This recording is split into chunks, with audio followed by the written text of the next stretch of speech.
नमस्कार। अक्सर ऐसा होता है ना कि एक बहुत ही कमाल का आइडिया डिज़ाइन की छोटी छोटी बारीकियों में कहीं खो जाता है। डिजिटल प्रोडक्ट्स बनाते समय ये एक बहुत ही आम प्रॉब्लम है। तो आज हम इसी चुनौती और इसके एक बहुत ही दिलचस्प समाधान पर बात करने वाले हैं। तो सबसे बड़ा सवाल यही उठता है, आखिर इतने अच्छे अच्छे आइडियाज डिजाइन में उलझकर रह क्यों जाते हैं। ये एक ऐसी पहेली है जिसका सामना लगभग हर प्रोडक्ट डेवलपमेंट टीम को करना पड़ता है, और इसकी वजह कई बार वो नहीं होती जो हमें लगती है।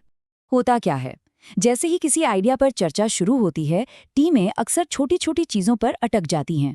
अरे कौन सा रंग इस्तेमाल करें, कौन सा फॉन्ट बेहतर दिखेगा, या इस बटन का साइज गोल होना चाहिए या चौकोर। और इसका नतीजा ये होता है कि प्रोडक्ट का जो मेन ढांचा है, जो उसकी नींव है, वो तय होने से पहले ही इन छोटी मोटी बातों पर कीमती वक्त बर्बाद हो जाता है। इससे न सिर्फ टीम में फ्रस्ट्रेशन बढ़ती है, बल्कि आगे चलकर बड़े और महंगे बदलाव भी करने पड़ते हैं। इसी मुश्किल को कहते हैं द अर्ली डिज़ाइन डिलेमा, यानी शुरुआती डिज़ाइन की दुविधा। यह असल में एक तरह का जाल है जिसमें टीमें बहुत जल्दी विजुअल परफेक्शन, यानी सब कुछ सुंदर दिखने लगे, इस कोशिश में फंस जाती हैं। तो फिर इस दुविधा से निकलने का रास्ता क्या है?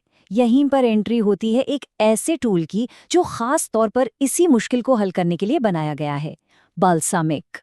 तो ये बाल्सामिक है क्या? देखिए, ये एक बहुत ही तेजी से काम करने वाला वायरफ्रेमिंग टूल है। इसका काम है लो फिडेलिटी, यानी एकदम सादे दिखने वाले यूआई मॉकअप बनाना। इसका मकसद ही यही है कि सारा ध्यान रंगों और स्टाइल पर नहीं, बल्कि प्रोडक्ट के स्ट्रक्चर और उसकी फंक्शनैलिटी पर रहे। बाल्सामिक का नजरिया फिग्मा या अडोबी एक्सटी जैसे हाई फिडेलिटी टूल से बिल्कुल अलग है।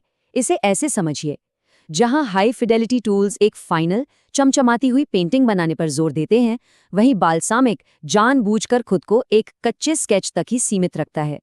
इसका मकसद एक ही है, पूरा का पूरा ध्यान सिर्फ स्ट्रक्चर, लेआउट और यूजर के सफर पर रखना। और बाल्सामिक का जो सबसे बड़ा सुपर पावर है वो है इसकी स्पीड। ये आइडिया सोचने से लेकर प्रोटोटाइप बनाने तक की पूरी प्रक्रिया को रॉकेट की रफ्तार दे देता है। इसका वर्कफ्लो इतना आसान है कि कोई भी इसे इस्तेमाल कर सकता है। पहला कदम, यूआई एलिमेंट को ड्रैग करिए। दूसरा, लेआउट को अपनी जगह पर सेट करिए। और तीसरा, बस फीडबैक लेना शुरू कर दीजिए। इन 3 आसान स्टेप्स से कोई भी आइडिया मिनटों के अंदर एक विजुअल शक्ल ले लेता है। और ये रफ्तार आती कहाँ से है? ये आती है इसकी पहले से बनी बनाई यूआई एलिमेंट्स की बहुत बड़ी लाइब्रेरी से। Buttons, forms, navigation bars, tables, हर जरूरी चीज बस खींचकर अपने कैनवस पर रखनी होती है।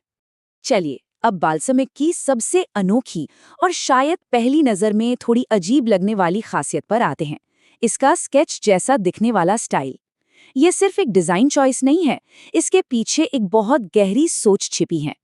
एक बहुत पते की बात कही गई है, अगर वायर फ्रेम बहुत ज्यादा पॉलिश्ड और सुंदर दिखते हैं तो स्टेक होल्डर्स अक्सर प्रोडक्ट के कामकाज के बजाय उसके रंग रूप पर ध्यान देने लगते हैं।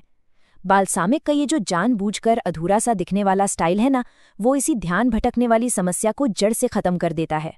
इससे होता ये है कि डिजाइन रिव्यू के दौरान पूरी बातचीत का फोकस ही बदल जाता है।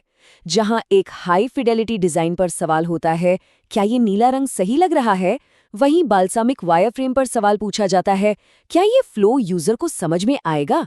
इस तरह फीडबैक खूबसूरती पर नहीं, बल्कि प्रोडक्ट की नींव और उसकी उपयोगिता पर आकर टिकता है।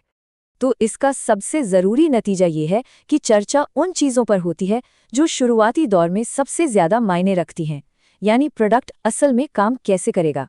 लेकिन बाल्सामिक सिर्फ एक डिजाइन टूल से कहीं ज्यादा है। ये असल में पूरी प्रोडक्ट टीम को एक साथ जोड़ने का एक बहुत शक्तिशाली जरिया है। इसे एक डिजाइन टूल से ज्यादा एक कम्युनिकेशन प्लेटफॉर्म समझिए।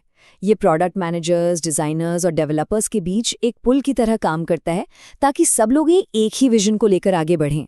इसके जरिए टीमें बहुत आसानी से इंटरफेस के कॉन्सेप्ट्स शेयर कर सकती हैं, प्रोडक्ट की फंक्शनैलिटी पर खुलकर बात कर सकती हैं और उपयोगिता में कहाँ-कहाँ सुधार हो सकता है, ये पहचान सकती हैं। इससे डेवलपमेंट टीम भी प्रोडक्ट के असली लक्ष्यों के साथ जुड़ी रहती है और स्टेक होल्डर्स से फीडबैक भी बहुत जल्दी मिलना शुरू हो जाता है। तो इस पूरी बातचीत का सार क्या है? वो सबसे जरूरी बात क्या है जो हमें समझनी चाहिए? आज के इस तेज रफ्तार डेवलपमेंट के दौर में शुरुआती डिजाइन स्टेज पर क्लैरिटी और स्पीड ही सब कुछ है। बेल्सामिक जैसे टूल्स टीमों को ये ताकत देते हैं कि वो दिखावे से पहले बुनियाद को मजबूत करें। और आखिर में बस एक सवाल, जरा सोचिए, अगर कोई टीम फिनिशिंग से पहले फंक्शन पर यानी चमक दमक से पहले काम काज पर ध्यान दे तो वो क्या कुछ नहीं बना सकती?